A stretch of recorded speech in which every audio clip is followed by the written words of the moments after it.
呢個係一個困擾咗歷史學家、社會學家，甚至我哋每一個中國人半個世紀嘅問題。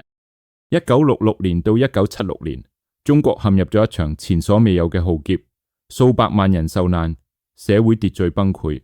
當我哋回望呢段歷史，最常見嘅解釋係乜嘢？有人話係領導人嘅瘋狂，有人話係群體性歇斯底里，仲有人話嗰係因為人性本惡。但喺博弈論睇嚟，呢啲都太簡單啦。如果我話俾你聽，呢一切嘅瘋狂，其實喺數學上係可以被精確計算出嚟嘅。呢個對於身處其中嘅每一個人嚟講，其實都係當下最理性嘅選擇。今日我哋要拋開所有嘅道德審判，用博弈論呢把冷冰冰嘅手術刀嚟證明文革嘅失控係因為制度設計把所有人都鎖死喺咗死亡遊戲入邊。準備好啦咩？呢個可能會顛覆你對歷史嘅認知。接落嚟，我哋進入第一部分，乜嘢係理性嘅災難？喺博弈論裏邊，理性唔代表你講道理，而係指你會根據規則選擇對自己傷害最細嘅策略。記住呢句說話：制度決定策略。文革之所以可怕，唔係因為當時嘅人突然變壞咗，而係因為當時嘅遊戲規則變咗。我哋將通過4個博弈模型嚟解釋呢場崩潰。呢4關分別係：點解只有暴力能夠證明忠誠？點解背叛係唯一活路？點解極端派必勝？以及呢架戰車點解停唔落嚟？而家進入第一關，信號博弈忠誠嘅軍備競賽。想象一下，你返到咗1966年，核心問題只有一個：邊個係真正嘅革命者？問題在於忠誠係一種內心嘅狀態，佢係睇唔見摸唔着嘅。領導層需要清除內奸，但係邊個臉上都冇寫字。呢個喺博弈論裏邊叫做信息不對稱。咁你該點證明你係忠誠嘅？呢個就係信號博弈。如果大家只需要嗌一句革命萬歲就能證明忠誠，個成本太低啦，邊個都會嗌，連敵人都會嗌，所以呢個信號係冇效嘅。根據博弈論，有效嘅信號必須係高成本嘅，係嗰種偽裝者唔願意付出嘅代價。起初可能只係貼大字報，但好快所有人都貼咗大字報，呢個就唔值錢啦。呢個時候，隔籬老王為咗證明佢比你更革命，佢選擇咗更激進嘅手段，佢去砸咗學校嘅圖書館。呢個時候你慌唔慌？如果唔跟進，你就係革命不徹底。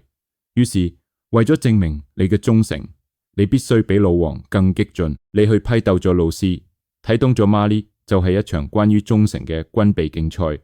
當溫和被視為可疑，只有極端行為先至能夠作為可信嘅信號。A 同學罵人， B 同學就得打人， C 同學就得殺人。唔係因為佢哋天生愛暴力，而係因為喺嗰個環境底下，暴力成咗唯一嘅通行證。呢個就解釋咗文革中一個最大嘅謎題。為乜嘢好多平時溫文爾雅嘅知識分子會突然變得面目猙獰？因為喺信號博弈裏不瘋魔不成活。第3部分，囚徒困境互信嘅全面崩塌。如果你覺得表演忠誠已經夠攰啦，咁接落嚟呢個模型先至係真正撕裂社會機理嘅懸空囚徒困境。場景係咁樣嘅：你同你嘅同事、鄰居甚至係家人，你哋之間本來有基本嘅信任。但喺文革嘅規則底下，如果你檢舉佢，你就能夠獲得政治資本，或者至少能保存自己。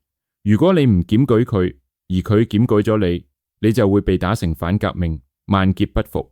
我哋嚟睇報仇舉陣，都不檢舉，大家暫時安全，但係心裏邊踏實。我檢舉你，你不檢舉我，我立功，你完蛋。呢個係對我最有利嘅。我唔檢舉你，你檢舉我，我完蛋。你立功，呢個係對我最慘嘅。喺博弈論裏邊，呢個叫支配策略，亦即係話，無論對方點揀，檢舉對方對你嚟講永遠係收益更高或者風險更細嘅選擇。你可能會問，為乜嘢大家唔能夠坐低約定？嘿，我哋都冇講嘢，保持沉默唔好嗎？好遺憾，喺嗰個高壓環境底下，冇任何機制能夠保證對方會守約。一旦有一個人為咗自保打破沉默，信任鏈條就會瞬間斷裂。呢個就係為乜嘢我哋睇到咁多父子反目嘅慘劇。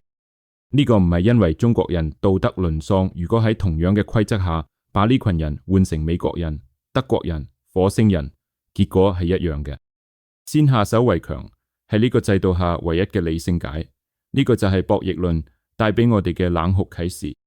而家社會已經充滿咗暴力展示同埋互相猜疑，跟住落嚟第三個模型解釋咗點解局面會徹底失控，點解溫和派會徹底消失。呢個就係無上限嘅競逐博弈。政治鬥爭係一場比賽，獎品係權力、地位或者僅僅係生存權。喺正常嘅社會競爭裏邊，比賽有規則有上限，比如考滿分就係上限。但喺文革裏邊，革命性係冇上限嘅。你左我就比你更左，你紅我就比你更紅。呢場比賽嘅評判標準只有一個，邊個更極端？呢個導致咗一個可怕嘅篩選機制。嗰啲試圖講道理嘅、主張要文鬥唔要武鬥嘅溫和派喺第一輪就被淘汰咗，因為佢哋被攻擊為革命不徹底，剩低嘅都係激進派，而喺激進派內部又會分裂出更激進嘅一派嚟攻擊原來嘅激進派。呢個就係點解造反派組織會不斷分裂，武鬥不斷升級，因為喺一個冇上限嘅鬥爭中，只有最瘋狂嘅人先至能夠活到最後。呢個係一場完美嘅逆向淘汰。到咗呢一步，你可能會想，難道冇人想停落嚟咩？大家都唔攰咩？呢個就係最後一塊拼圖，不可逆懲罰與鎖定效應。文革嘅參與者好快就發現自己騎虎難下。想象一下，你已經喺之前嘅信號博弈中打傷咗你嘅老師，或者喺囚徒困境中檢舉咗你嘅朋友，你已經交咗投名狀。如果呢個時候運動停止咗，秩序恢復咗，你會面臨乜嘢？你會被清算、被報復、被起訴。所以對於已經手上沾血嘅人嚟講，唯一嘅安全就係確保運動永遠唔好停落嚟。你必須繼續批鬥，繼續尋找新嘅敵人嚟證明你之前嘅行為係正義嘅。